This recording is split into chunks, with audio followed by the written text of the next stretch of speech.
Script YouTube video, blog, news विश्लेषण या podcast के लिए उपयुक्त है। ट्रंप ने घोषणा की, इजराइल और ईरान पूर्ण और समग्र युद्ध विराम पर सहमत। क्या वाकई शांति आ गई है? प्रस्तावना। नमस्कार साथियों, पूरे मध्य पूर्व को दहला देने वाले इजराइल और ईरान के बीच भीषण संघर्ष के बाद आज एक ऐतिहासिक पल सामने आया है।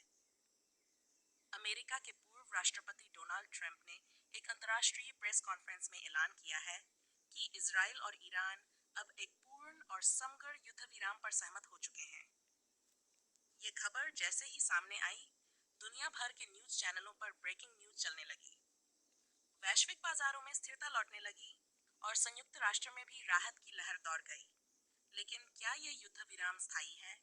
क्या दोनों देश वास्तव में युद्ध बंद करना चाहते हैं या ये एक अस्थायी राजनीतिक कदम है? आइए इस पूरे घटनाक्रम को विस्तार से समझते हैं। पृष्ठभूमि, ट्रंप की भूमिका, सौदे के पीछे की कूटनीति और आगे के संभावित परिणाम। पृष्ठभूमि, युद्ध की शुरुआत कैसे हुई? 2025 की शुरुआत में ईरान और इजराइल के बीच टकराव की चिंगारी उस समय भड़की जब इजराइल ने दावा किया कि ईरान न्यूक्लियर ब्रेकआउट स्टेज में पहुंच चुका है। इसके जवाब में इजरायली वायुसेना ने सीरिया और ईरान की कुछ प्रमुख परमाणु सुविधाओं पर एयर स्ट्राइक की। ईरान ने भी जवाबी हमलों में तेल अवीव, हाइफा और अन्य शहरों को निशाना बनाया। युद्ध सिर्फ दो देशों तक सीमित नहीं रहा। इसमें हिजबुल्लाह, हौथी विद्रोही और इराकी शिया मिलिशिया जैसे गैर राज्य तत्व भी सक्रिय हो गए। अमेरिका और रूस की कूटनीतिक हस्तक्षेपों के बावजूद युद्ध थमता नहीं दिख रहा था। ट्रंप की अप्रत्याशित एंट्री जब स्थिति नियंत्रण से बाहर होती जा रही थी, तभी अचानक डोनाल्ड ट्रंप, जो अब 2024 के चुनावों के बाद फिर से राष्ट्रपति पद के दावेदार बन चुके हैं, मध्यस्थ की भूमिका में सामने आए। ट्रंप का बयान, मैंने ईरान और इजराइल के नेताओं से सीधे बात की।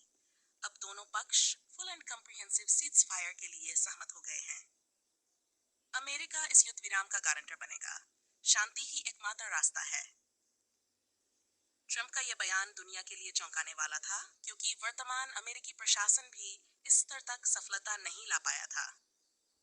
कूटनीति के पर्दे के पीछे यह समझना जरूरी है कि यह युद्ध विराम सिर्फ एक प्रेस कॉन्फ्रेंस में नहीं हुआ, बल्कि इसके पीछे महीनों की कूटनीति, बैक चैनल वार्ताएं और अरब देशों की सक्रिय भूमिका रही। 1. सऊदी अरब और यूएई की भूमिका। इन दोनों देशों ने ईरान और इजराइल के साथ अपने राजनयिक संबंधों का उपयोग करते हुए वार्ताओं की नींव रखी। कतर की मेजबानी सीक्रेट बातचीतों का मंच बना दोहा, जहां दिनों तक दोनों पक्षों ने गुप्त वार्ताएं की। रूस और चीन का दबाव। ईरान को रूस और चीन ने साफ संदेश दिया कि युद्ध से अब उन्हें कोई रणनीतिक लाभ नहीं होगा और उनकी आर्थिक हालत और बिगड़ जाएगी। युद्ध विराम की शर्तें ट्रंप द्वारा घोषित। पूर्ण और समग्र युद्ध विराम में कुछ प्रमुख बिंदु शामिल हैं। 1. सभी सैनिक कार्रवाइयां तत्काल बंद। दोनों देश अब एक दूसरे की सीमाओं, ठिकानों या संबद्ध संगठनों पर कोई हमला नहीं करेंगे। 2. कैदियों की अदला बदली। दोनों देशों ने 230 से अधिक युद्धबंदियों को एक सप्ताह में रिहा करने पर सहमति दी है। हिजबुल्लाह और हौथी पर नियंत्रण। ईरान ने हिजबुल्लाह और हौथियों को युद्ध से पीछे हटने का आदेश देने पर सहमति जताई है। अंतर्राष्ट्रीय निगरानी समिति का गठन। यूएन, अमेरिका, रूस और तुर्की के अधिकारियों की निगरानी में युद्ध विराम की निगरानी की जाएगी। विश्लेषकों की राय।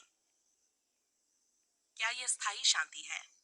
राजनीतिक विश्लेषक इस सौदे को एक स्ट्रेटेजिक पॉज मानते हैं। दोनों देश युद्ध से थक चुके हैं और फिलहाल सैन्य मोर्चे पर कोई स्पष्ट लाभ नहीं मिल रहा, परंतु गहरे वैचारिक और क्षेत्रीय मतभेद अभी भी बने हुए हैं। खतरे अभी भी बाकी हैं। जैसी ताकतें क्या वाकई शांत रहेंगी? इजरायली दक्षिणपंथी नेताओं में असंतोष दिख रहा है, जो ईरान से पूर्ण निर्णायक जीत चाहते थे। ईरानी रिवॉल्यूशनरी गार्ड्स (IRGC) का भी कुछ वर्ग युद्ध विराम से नाराज है। वैश्विक प्रतिक्रिया सचिव।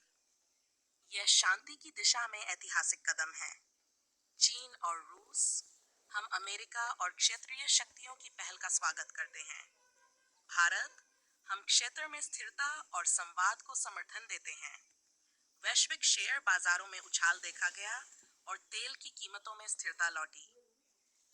क्या ट्रंप ने अपना चुनावी मास्टर स्ट्रोक खेला? इस समझौते से एक और बात स्पष्ट हो रही है।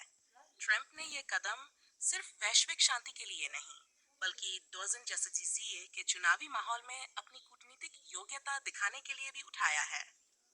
शांति निर्माता ट्रंप की छवि उन्हें फिर से व्हाइट हाउस की ओर ले जा सकती है। आगे का रास्ता क्या करना बाकी है? 1. संयुक्त निगरानी तंत्र को प्रभावी बनाना। गाजा, सीरिया और यमन में स्थानीय संघर्षों को शांत करना। ईरान, सऊदी और इजराइल अरब देशों के बीच सामूहिक सुरक्षा ढांचे की चर्चा। निष्कर्ष: इजराइल और ईरान के बीच युद्ध विराम एक राहत की खबर जरूर है, लेकिन यह शांति की मंजिल नहीं, सिर्फ एक विराम है। डोनाल्ड ट्रंप की भूमिका ने निश्चित रूप से भू राजनीतिक समीकरणों को हिलाकर रख दिया है, लेकिन स्थायी समाधान के लिए सिर्फ हथियार बंद करना काफी नहीं। जरूरी है भरोसे, संवाद और क्षेत्रीय साझेदारी का नया अध्याय। दुनिया उम्मीद कर रही है कि ये विराम स्थायी शांति में बदले, और हम सबकी यही दुआ है। अब और नहीं, युद्ध नहीं, बस शांति। सजेस्टेड वीडियो एंड लाइंस: अगर आपको लगता है ये युद्ध विराम